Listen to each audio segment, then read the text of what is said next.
A visão que nós precisamos ter como igreja é que na igreja não existe um pequeno grupo de líderes que serve e o resto da multidão que é servida. Essa não é a visão bíblica. Paulo em 1 Coríntios 12 diz que coletivamente nós somos o corpo, mas individualmente nós somos os membros. E como membros, cada um de nós tem uma função e um papel na edificação de outros. Todo mundo tem responsabilidade de cooperar com alguma coisa para o resto do corpo. A menos que você acredite que é um apêndice no corpo de Cristo, que se for tirado não faz falta, uma verruga que nem de enfeite dá para dizer que serve. Mas talvez você diga, pastor, eu não sou olho, mas sou boca. Eu não sou mão, mas sou pé. Cada um de nós tem uma função. E nós precisamos entender qual é a missão dos ministros que Deus levanta para guiar o rebanho. Eles não são, na definição do bom paranaense, gente que faz. Eles são gente que faz os outros fazerem. Efésios capítulo 4, verso 11, diz que Jesus subindo ao alto, levou cativo o cativeiro e deu dons aos homens. Outra possibilidade de tradução seria, ele deu homens como dons, como dádivas à igreja. A Bíblia diz, ele deu uns para apóstolos, outros para profetas, evangelistas, pastores e mestres. E o propósito dos 5 dons ministeriais, qual é? A Bíblia diz, para a capacitação dos santos, do povo. Para que eles têm que ser capacitados? Para a obra do ministério. Logo, quem faz a obra do ministério? Todo mundo. O propósito não é que os líderes façam tudo, mas que eles organizem todos aqueles que vão se mobilizar em prol de todo mundo. Quem está entendendo, diga amém. E se nós não tivermos a visão e o entendimento correto, nós não vamos conseguir crescer, ou crescendo não vamos conseguir ter cuidado. Um dia desse, uma pessoa me abordou no final do culto e falou, pastor, eu preciso de 20 minutos seu para um aconselhamento. Eu falei, não vai rolar. A pessoa me olhou, como é que é? Eu falei, sem chance, eu estou no intervalo de culto, eu não tenho 20 minutos para você. Aqui é só um sorriso, é um abraço, uma foto, ou escrever no livro que essa turma que está na fila esperando. Mas posso marcar um horário com você durante a semana? Eu falei, também não. Eu falei, por que não? Eu falei, porque eu também não atendo durante a semana. Hoje eu pastorei os pastores de todas as nossas alcances e todos eles nos ajudam num modelo de pastoreamento. E nós precisamos entender que isso não se trata de ter um posicionamento de dizer queremos ser inacessíveis. Nós queremos ser acessíveis para muito mais gente do que o que já temos. E a única maneira de vivermos isso é voltando ao desenho bíblico. Quem está entendendo aí, diga amém. Então, ao olhar para essas verdades, nós precisamos entender a importância das células, que é o termo que nós usamos para nos referir a esses grupos, ou o que era no Novo Testamento chamado de igreja nas casas. Outro dia alguém falou para mim, não tem o termo célula na Bíblia. Falei, apesar disso, não deixe de ter uma célula no seu corpo. Falei, o que nós temos na Bíblia é uma comparação e uma alegoria em 1 Coríntios 12, de que as divisões do corpo falam a respeito de nós e do nosso papel. Eu falei, provavelmente se Paulo tivesse o conhecimento biológico que nós temos hoje da célula, entendesse o crescimento via multiplicação, pode ser que ele tivesse usado a figura que nós decidimos usar.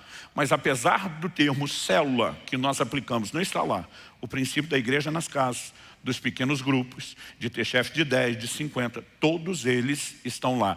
E nós queremos praticá-los. E é importante que você entenda por quê.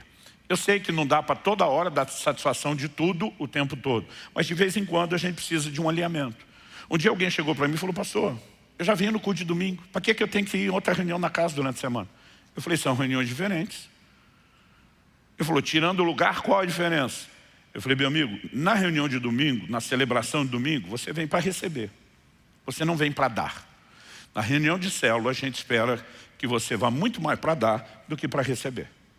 E ele me olhou, como assim? Eu falei, está aqui, ó, 1 Coríntios 14, 26. Quando vos reunis, cada um de vós tem. Ele diz, um tem salmo, está falando de cantar. Ou tem doutrina, está falando de instrução. Ou tem revelação. Ou tem língua, tem interpretação. Agora ele começa a falar dos dons. O ambiente onde podemos usar aquilo que Deus nos deu para edificação de outros são as reuniões menores.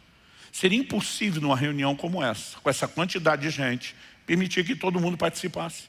Que cada um fizesse uma oração, que desse uma palavra de instrução, que cantasse. Mesmo que a gente selecionasse quem tem aptidão. Porque, por exemplo, se eu cantar, você vai embora na hora. Aliás, outro dia alguém falou, pastor, se o senhor cantar é batalha espiritual. Até os demônios devem correr de tão ruim que é. Mas mesmo que você selecione os que têm aptidão, o dom, o talento, a prática, ainda assim é muita gente. Para que cada um seja colocado para ter uma participação. Né? Se você pegar cada área de dom, de gente que pode como que nós poderíamos viver a realidade de uma grande igreja? Seria impossível. Agora, por outro lado, Deus também não quer que a gente tenha uma multidão de pessoas que só recebam e não dão. Gente que só recebe, não reparte o que recebe, se torna que nem um marmoto. Ele é estéril porque só recebe água e não tem, vazão nenhuma. Então, quando a água evapora e os sais ficam, aquele estado de esterilidade permanece. Deus quer que todos nós possamos tanto receber como dar. Quem está entendendo? O propósito da reunião é outro. Lá, a mentalidade das igrejas, das famílias menores de hoje em dia, nos roubou um outro pensamento. Antigamente, as famílias de muitos filhos, os filhos mais velhos, tinham que ajudar os pais a cuidar dos filhos mais novos. Hoje, no modelo de famílias pequenas, a gente já não pensa assim. Mas quando pensamos na igreja e no crescimento da igreja, nós precisamos entender que os irmãos devem ajudar o pastor principal. A Bíblia chama Jesus de o supremo pastor. Significa que em qualquer medida de pastoreamento, mesmo que alguém não tenha o chamado para ser um dos pastores da igreja, no sentido de governo, ele pode ajudar numa certa medida de cuidado, liderando uma célula, dentro da célula, ajudando a cuidar e discipular de alguém. E quando fazemos isso, nós estamos cooperando com o nosso supremo pastor. Se tivermos a visão e o entendimento correto, o coração muda. Eu lembro de um dia que um irmão falou para mim: pastor, eu falar para o senhor, eu não gosto lá da minha célula não. Falei: por que não? Falei: me parecia que você tinha um bom relacionamento com as pessoas. Mas meu líder é muito fraquinho. Conhecimento bíblico, pequenininho. Eu olhei para ele e falei: é por isso que nós precisamos de você lá. Ele: como assim?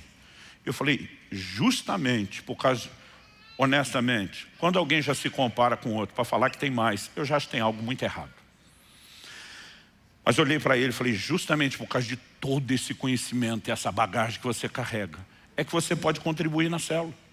Eu falei: agora, se você acha que vem na reunião de domingo para aprender, e que vai lá para aprender, e que todo lugar você só vai aprender, não vai ensinar ninguém, eu quero te perguntar, por que exatamente você está aprendendo? Para que serve todo esse conhecimento se você não quer repartir?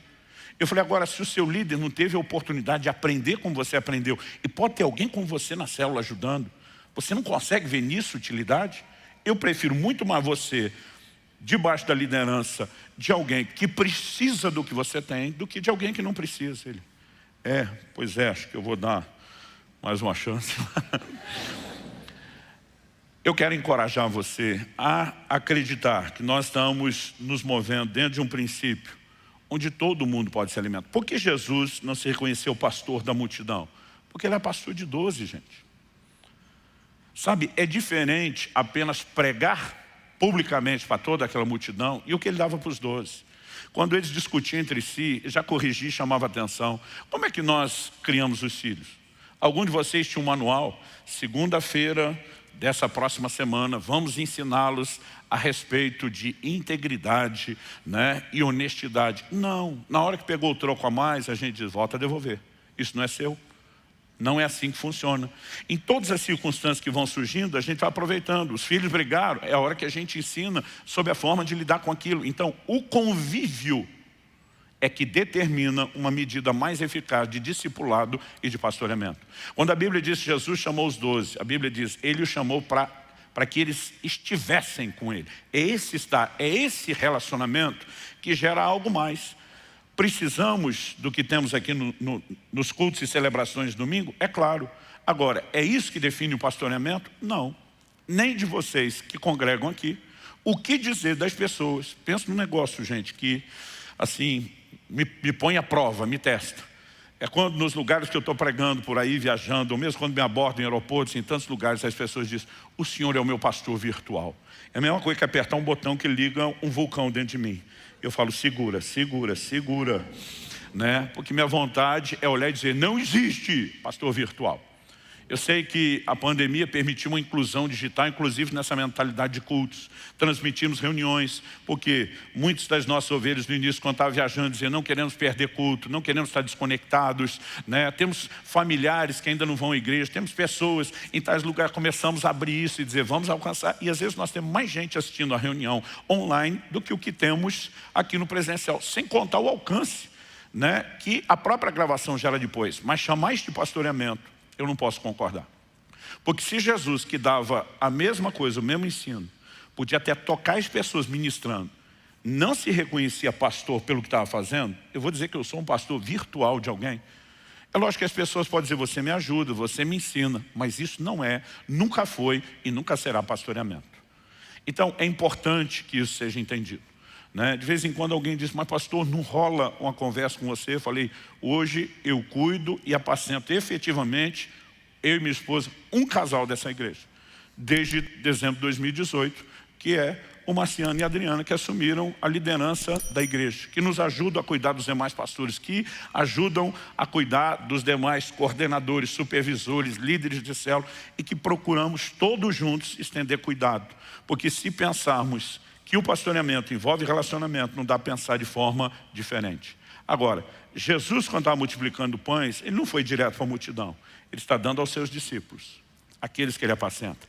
Eles, por sua vez, estão levando aos grupos. E porque tinha a organização dos grupos, a Bíblia diz, todos comeram e todos se fartaram. E não apenas isso.